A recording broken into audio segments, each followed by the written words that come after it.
Mes amis, je vous dis, ce qui vient de se passer cette semaine-ci, c'est tellement incroyable, les amis. Je vous dis, non, vous n'allez pas en croire vos yeux, en fait. Oh, désolé, excusez-moi. Je suis tellement excité de partager avec vous ça que j'ai complètement oublié de vous saluer. D'abord, bonsoir, j'espère que vous allez bien. Je m'appelle Ibrahim Traoré, je suis un Mauritanien d'origine et je vis actuellement ici en République démocratique du Congo.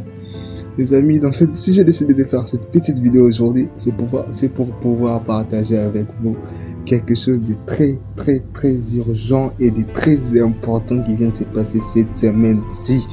Parce qu'à travers ce qui vient de se passer cette semaine-ci, non seulement ça va nous donner une leçon à nous, jeunes africains, mais ça va aussi nous permettre à nous, le peuple africain, d'avoir de l'espoir pour l'avenir en fait. Parce qu'on voit que les mentalités sont en train de changer ici en Afrique. Les choses sont en train de changer. Et j'aimerais partager avec vous ce qui vient de se passer. Surtout rester jusqu'à la fin pour être au courant de ce qui vient de se passer en fait. Les amis, comme vous le savez toutes et tous, il y a une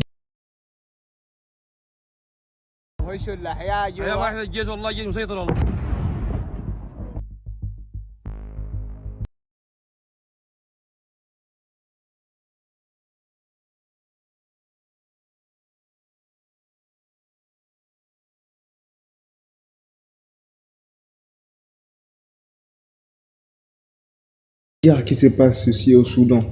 C'est une guerre qui a débuté depuis 2021. C'est une guerre qui a été causée suite à un coup d'État qui s'était passé en 2021 au Soudan. Et pendant tout ce temps-là, il y avait des affrontements et tout, mais c'était pas aussi grave qu'actuellement en fait. Durant ces 2 dernières semaines-là, les affrontements ont été incroyables. Franchement, non. Donc même que ce soit l'ONU et d'autres organisations qui sont là-bas, et même elles n'arrivent pas à croire comment est-ce que les choses ont pu se dégrader à ce niveau-là en fait.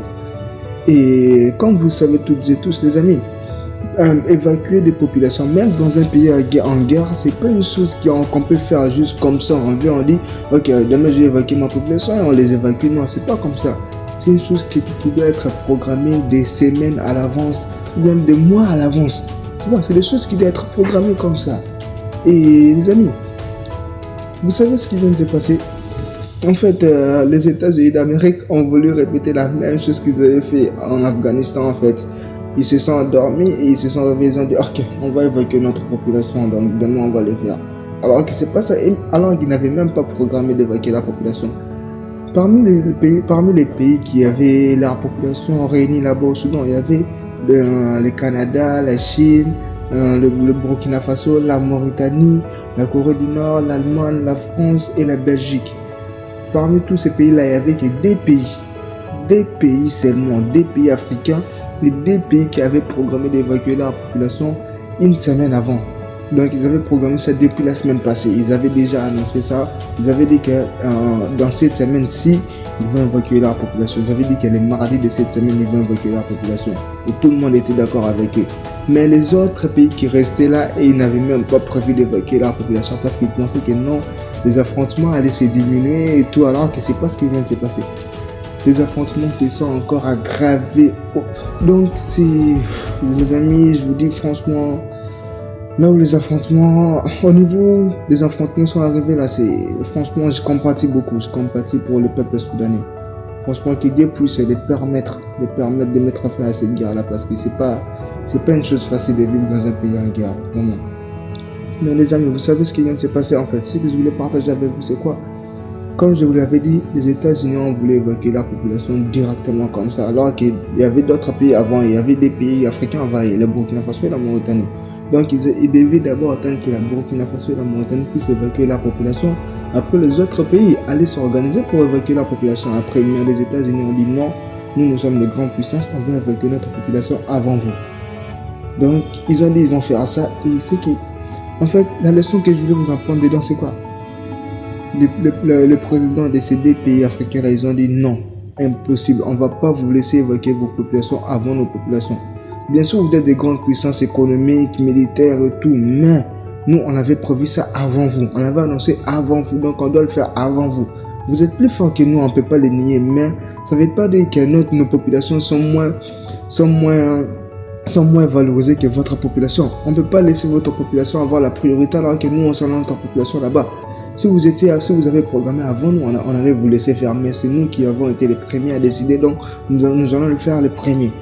Donc ils ont dit, mais peu importe ce que vous allez dire, peu importe ce que vous allez faire, on va évacuer nos populations. D'abord, c'était prévu que les pays étrangers comme les États-Unis, tout ça, puissent envoyer des avions et évacuer les populations de tous les pays qui étaient là-bas. Mais les États-Unis ont dit, ok, comme vous ne voulez pas qu'on puisse évacuer nos populations avant, on ne va pas vous donner de moyens pour évacuer votre population. Ces deux pays ont dit, d'accord, gardez vos matériels, gardez tout ce que vous voulez. Nous aussi, on a des avions. Ils ont envoyé leurs propres avions militaires pour aller récupérer leur population. Ils ont d'abord évacué la population vers l'Arabie Saoudite. Après, ils ont envoyé leur propre avion récupérer la population pour les ramener dans leur pays, en fait. En fait, c'est ça la leçon que je voulais vous apprendre. C'est quoi? Les dirigeants de ces deux pays ont fait preuve non seulement de leadership, mais aussi ils ont montré que non, ils étaient aussi des hommes d'honneur. Ils avaient aussi de la valeur. Parce que ça fait longtemps qu'un président africain ne s'est pas imposé aussi comme ça. N'a pas montré que non, nous aussi nous sommes des personnes comme vous. Nous sommes des êtres humains comme vous. Ça fait longtemps qu'ils n'ont pas fait ça en fait. Et je voulais vraiment applaudir ça. Franchement les amis, applaudissons. Parce que c'est pas une chose qu'on peut voir tous les jours. En fait, à travers ce qui vient de se passer, ça nous montre que non, les consciences de nos présidents africains commencent à s'éveiller, les choses commencent à changer, donc les mentalités commencent à s'ouvrir en fait les amis, c'est ça en fait les amis, je suis fier d'eux et nous sommes tous fiers d'eux. En tout cas, j'ai été très heureux de partager avec vous ce qui vient de se passer et j'espère qu'on va tous pouvoir partager cette vidéo pour leur apporter notre soutien et leur montrer que non, nous sommes là pour leur féliciter et les amis, au revoir à vous. Je ne vais pas vous prendre plus de temps, donc au revoir à vous. On se dit à la prochaine. Ciao.